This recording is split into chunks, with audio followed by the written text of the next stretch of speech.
One situation that engineering managers often struggle with is giving difficult feedback to their team members. Let's take a look at a role play of that simulation in our product.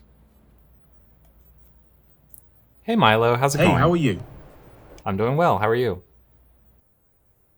I'm okay, I guess. So, what's this all about? I wanted to talk about this project that we just finished. I've had some feedback about the project overall. How do you feel that it went for you? I thought it went pretty well, actually. I mean, we met all the deadlines and the client seemed happy. So, what feedback are you talking about? So the quality of the project was really good. Definitely, the final result was great. I heard feedback from the client that they didn't understand the status of the project as it was ongoing because the communication of milestones wasn't really happening. Can you tell me more about why they might feel that way?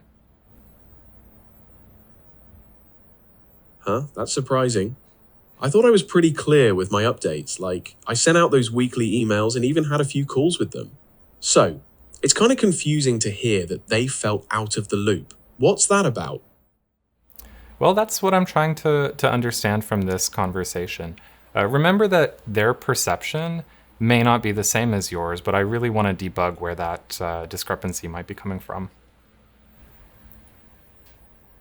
Okay, I get that.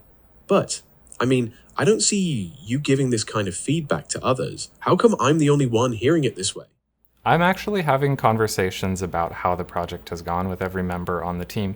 However, for this conversation, I'd love to just focus on your perspective on the project and what maybe, for your particular role, you could do differently to avoid the client having this perception in the future. All right, but still, this feels kind of unfair. If I did weekly updates and had calls, what more could I have done? Uh, I get that it may feel a little bit unfair. It's not personal.